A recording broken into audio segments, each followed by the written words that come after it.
Meus amigos, para eu comentar aqui a respeito do jogo do Náutico, eu vou falar da minha sensação eu assistindo o jogo do Náutico, literalmente.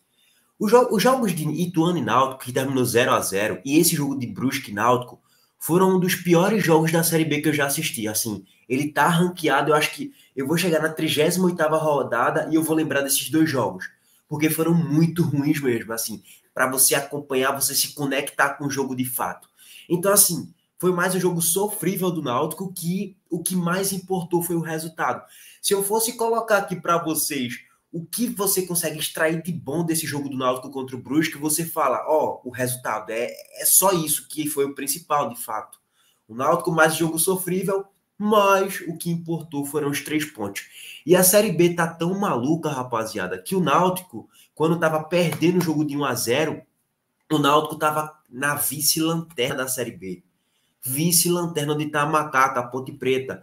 Mas aí o Náutico vira o jogo e automaticamente o Náutico vai para a nona colocação. A Série B tá essa coisa maluca. Por exemplo, o Operário é sétimo. Aí você pensa, o Operário tá brigando pelo acesso. Ok, tá mais. Não tá nem. O Operário, ele é sétimo colocado e tá a 6 pontos do quarto, que é o Vasco. Ele é sétimo, mas se tudo der errado na rodada e acontecer alguma combinação muito louca, ele pode cair da sétima colocação para a 20ª, do jeito que é a coisa maluca da Série B. Eu sei que tem a questão de critério de gols, de vitórias e tal, por isso que ele não cairia para a 20ª colocação, mas ele está mais próximo do Criciúma, que é 17º, ele tem 2 pontos a mais do que o Criciúma, do que mais próximo do Vasco, que é o quarto colocado, que tem 18 pontos. E para o Náutico vale o mesmo. Está mais próximo da zona do que do G4, literalmente. Então, você fica naquela montanha-russa, né? Minutos atrás eu estava brigando para não cair, em tese, pela questão de posição de tabela. Minutos depois eu estou brigando pelo acesso só pela questão da tabela.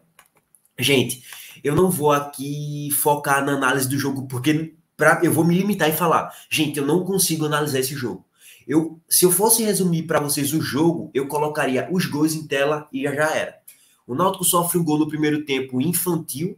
Ralf faz um pênalti no jogador do Brusque, que o jogador do Brusque deu tapão para fora da grande área, não tinha risco nenhum. E Ralf vai lá, dá um carrinho, comete o pênalti. O jogador do Brusque abre o placar, depois o Náutico vira. Jean Carlos faz o seu primeiro gol na Série B. E um gol que Jean Carlos. O último gol que o Jean Carlos fez foi contra o Sport, lá no Pernambucano, com aquela cobrança de falta, na fase de grupos do Pernambucano. Então, se eu fosse colocar pontos positivos, o resultadismo de fato, nu e cru, resultadismo. O Náutico tinha uma sequência de 5 jogos sem vencer. E aí o Náutico volta a vencer. Isso é fundamental. Dá uma semana ali de paz. O Náutico já joga na próxima terça-feira contra o Vasco. O Náutico tinha perdido, empatado com o Ituano, empatado com o CSA, tinha perdido do Cruzeiro, perdido do Vila Nova e empatado ali com o Guarani. Então o Náutico, depois da final do Pernambucano, não tinha vencido mais nenhum jogo. Então isso é que foi o principal. Venceu, o Jean Carlos fez o gol, tá excelente. E agora vai pegar o Vasco da Gama em casa. E o Náutico não tá jogando bem, isso é um fato, não tá conseguindo apresentar um bom futebol, mas óbvio que vai ser um jogo difícil aí para as duas equipes. Enfim, rapaziada, eu queria dar destaque aqui mais alguma coisa, que é a respeito das notas, né? No SofaScore, você pega a análise estatística da coisa. Você vê que o jogo foi tão ruim que você tem, na partida inteira, 4 jogadores com nota acima de 7. E não é que tiraram 8, 8,5, 9, não, foi 7,1, 7,2, 7,6. Assim, foi um jogo muito sofrível. O Náutico com o Léo Passos muito ruim, Pedro Vitor muito ruim, Ralf muito ruim, Tássio muito... Assim, um jogo muito sofrível, ruim, gente, de se assistir, sendo bem sincero. Não vou mentir aqui para vocês, não. Não consegui gostar nem um pouco desse jogo do Náutico. Sabe qual foi a diferença desse jogo do Náutico, que terminou com 3 gols, do jogo do Ituano, que não teve nenhum gol e pouquíssimos lances de emoção? Os gols, literalmente, assim, os gols. O Náutico faz 2 gols em 2 minutos, vence o jogo, pum, pum, empacota isso, volta para Pernambuco e tá tudo bacana, mas não tem como eu extrair nada além disso, de analisar performance e tal. Roberto Fernandes priorizou o resultado de fato, colocou Carlão, colocou Djavan para fechar o time, preservou o resultado, venceu e tá ótimo. Esses 3 pontos é o que valia, mas assim, se a gente analisar o jogo em si, mais um jogo sofrível, rapaziada. Bom, Agora sobre a Copa do Brasil Sub-17 e a gente vai trocar ideia sobre a Ilha do Retiro.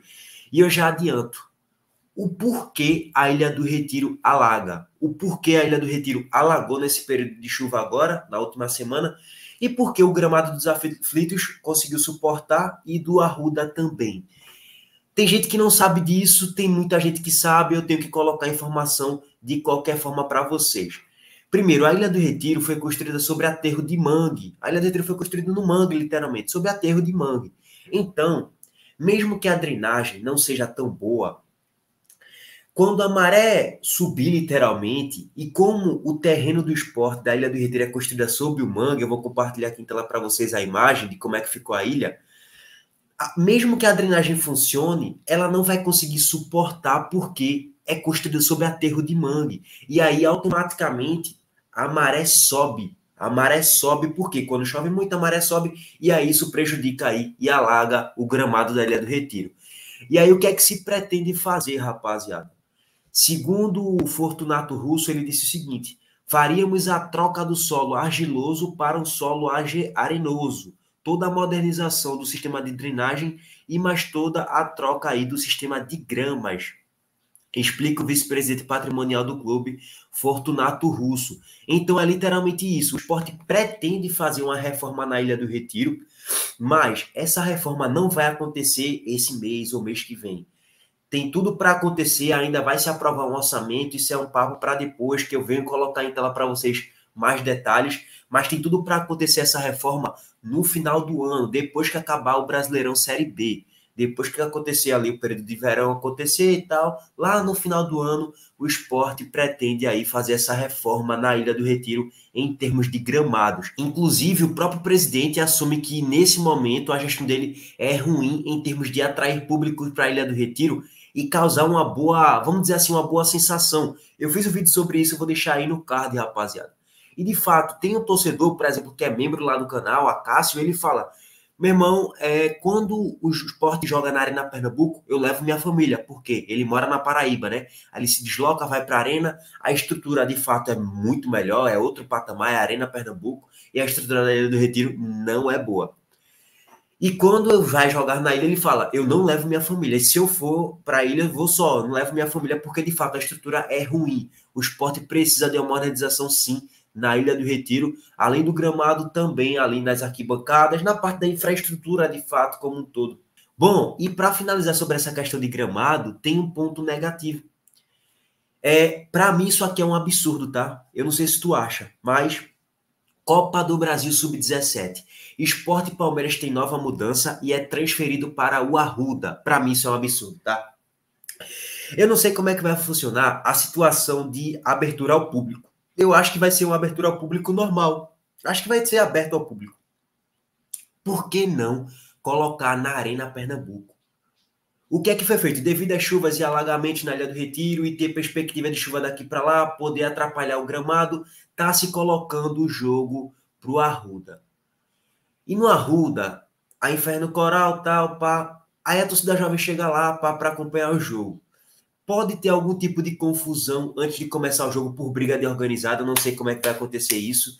Então, assim, você, como torcedor do esporte, não se sente tão confortável de ir pro Arruda, e ao Arruda, assim, é algo totalmente desconfortável. Então, eu acho que, pelo menos, eu não consigo ver nexo em colocar esse jogo pro Arruda. Pô, coloca pra Arena, é bem mais simples, bem mais fácil de todo mundo acompanhar o jogo. Enfim, o jogo foi transferido pro Arruda, próxima segunda-feira, às 3 horas da tarde. E para finalizar aí a respeito de Ilha do Retiro, o Sport adia o jogo contra o Grêmio, está solicitando a CBF, ainda não teve um pronunciamento oficial, não foi nada oficializado ainda pela CBF, se o jogo de fato vai ser na Arena, como querem, ou se vai continuar na Ilha do Retiro. Então, assim, se a gente analisar aqui, vamos puxar aqui a tabela para o Sport, que o jogo será na Arena, o Sport só volta a jogar na Ilha, em tese, no final desse mês de junho, lá no dia 25. Então, vamos aguardar o que é que vai acontecer, tá? A respeito da ilha.